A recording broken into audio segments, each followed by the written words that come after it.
Assalamualaikum warahmatullahi wabarakatuh.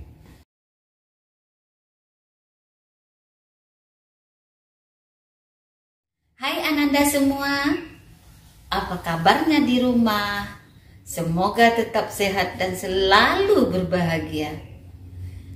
Di kesempatan ini, Ibu akan menyampaikan layanan klasikal bimbingan dan konseling dengan topik layanan informasi tetap stay at home di masa pandemi COVID-19. Tujuan layanan informasi ini adalah peserta didik konseli mampu menerapkan kebijakan pemerintah agar tetap stay at home di masa pandemi COVID-19. Pertanyaannya adalah, apakah yang dimaksud dengan stay at home? Mengapa kita harus menerapkannya di masa pandemi? Apa tujuannya? Dan kegiatan apa saja yang siswa bisa lakukan selama stay at home di masa COVID-19? Untuk ini, Ibu sudah menyiapkan materinya untuk Ananda semua. Yang terpenting adalah Ananda semua dapat menerapkannya di masa pandemi ini. Stay at home artinya harus tetap di rumah. Ini merupakan kebijakan yang dibuat oleh pemerintah untuk ditaati bersama. Diharapkan setiap orang dapat membatasi aktivitasnya di luar rumah, kecuali untuk hal yang sangat penting demi kesehatan, keselamatan dirinya, anggota keluarganya, dan orang-orang yang ada di sekitarnya. Lalu, mengapa kita harus menerapkan stay at home di masa pandemi ini? Ananda sekalian, negara kita masih dilanda wabah penyakit COVID-19 yang disebut sebagai coronavirus, penyakit baru yang dapat menular melalui tes-tesan cairan yang berasal dari batuk, bersin, kontak pribadi dengan orang lain, atau menyentuh tempat dan benda-benda yang permukaannya sudah terkena virus corona. Penyakit ini dapat menular kepada siapa saja, kapan saja, dan oleh siapa saja. Tapi kita semua tak perlu panik, tetap tenang. Selagi kita mengikuti protokol kesehatan, insya Allah kita akan baik-baik saja. Seperti pesan video berikut ini.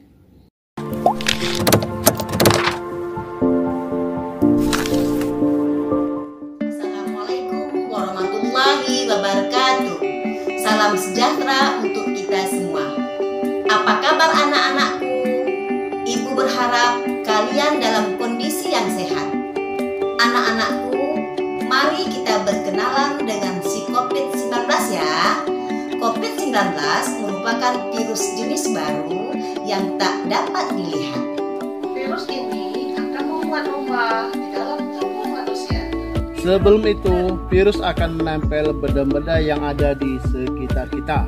Setelah memasuki tubuh manusia, 19 bisa melompat melalui mulut dan hidung.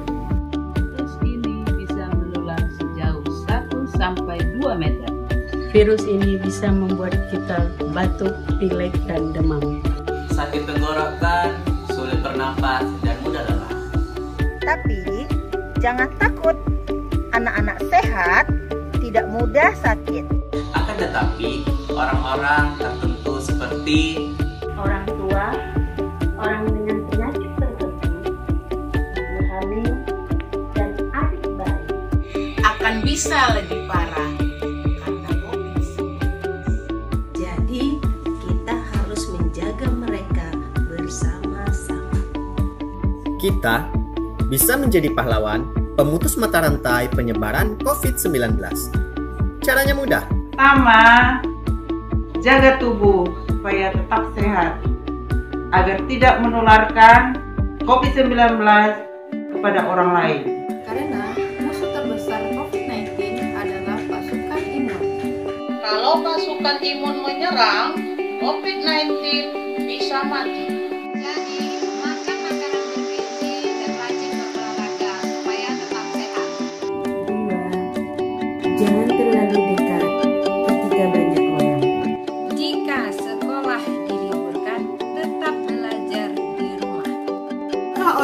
berada di rumah masing-masing, COVID-19 tidak akan bisa menular.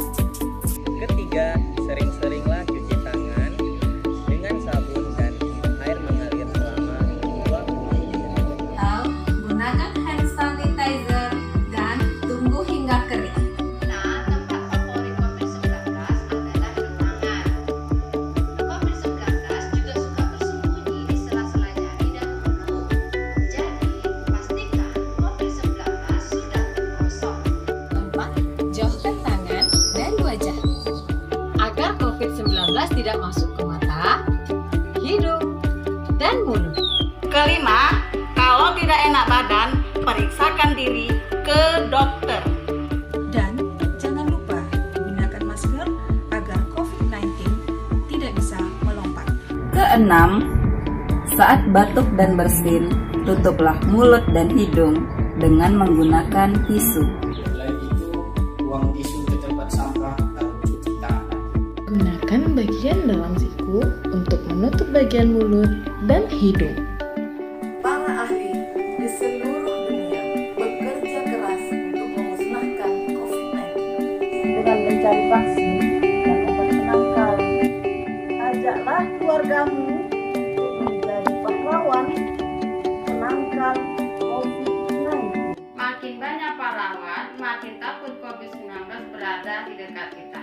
Berjuang melawan corona, kita ikuti anjuran pemerintah.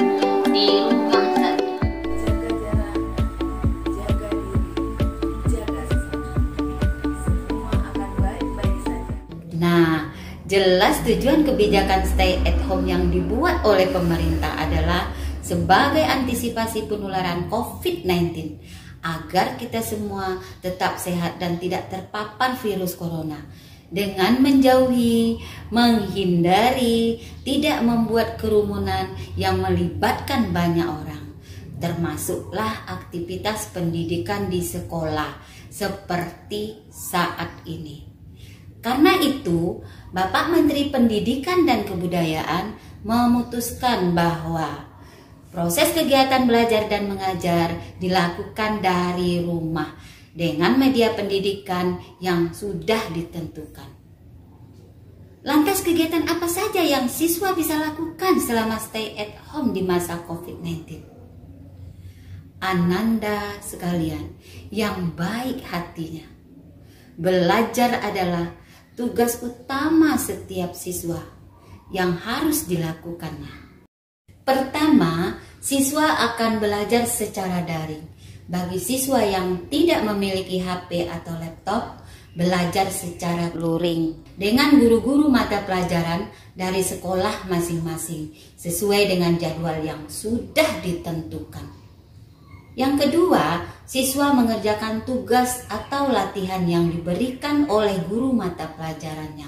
Kirimkanlah untuk nilai harian Ananda. Yang ketiga, belajar edukasi dari TVRI atau dari Radio Republik Indonesia sesuai dengan jadwal yang sudah diinformasikan. Tapi jangan lupa membuat catatan penting supaya dapat diulangi kembali pelajaran tersebut jika diperlukan.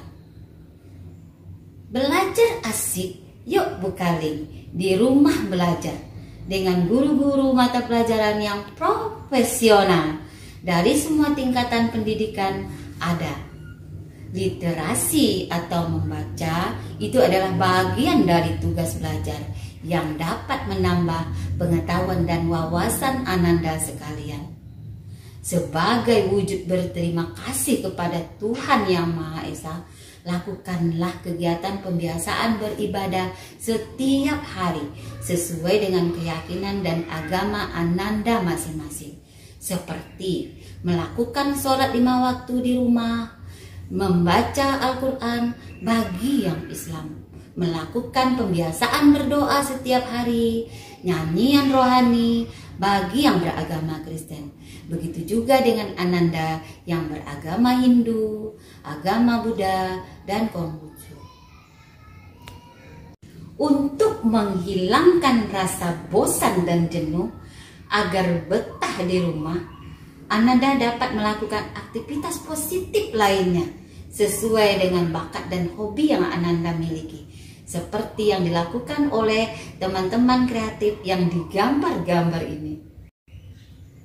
Berolahraga di sekitar rumah, melukis, menggambar yang indah-indah, membuat animasi bagi yang bisa, membuat video kreatif misalnya, atau bernyanyi untuk melatih vokal suaranya, bermusik sesuai dengan alat musik yang Ananda sukai, berlatih menari dengan iringan musik di rumah. Tapi volumenya jangan mengganggu tetangga ya Ananda sekalian. Ananda juga dapat belajar keterampilan lain yang dimiliki oleh orang tua atau keluarga jika ada, seperti membatik misalnya, merangkai bunga, menyulam, memasak masakan yang enak-enak barangkali, atau membudidayakan tanaman di sekitar pekarangan, membuat layang-layang, dan yang lain-lainnya. Dan yang lebih serunya lagi, bagi Ananda yang suka menulis, Ananda dapat menulis puisi di rumah, menulis cerpen, novel remaja, cerita-cerita kartun yang menarik, dan cerita-cerita rakyat yang Ananda dengar. Nah, kegiatan ini lakukanlah di waktu senggang. Tentu saja setelah Ananda semua menyelesaikan tugas-tugas belajarnya. Wow, ternyata begitu banyak aktivitas yang bisa siswa lakukan selama stay at home di masa COVID-19 ini. Bagaimana dengan Ananda sekalian? Ayo berbagi cerita, kirimkan ke alamat di bawah ini. Ibu tunggu loh. Tetap semangat, selamat beraktivitas. Semoga hari-hari Ananda menyenangkan. Salam BK. Assalamualaikum warahmatullahi wabarakatuh.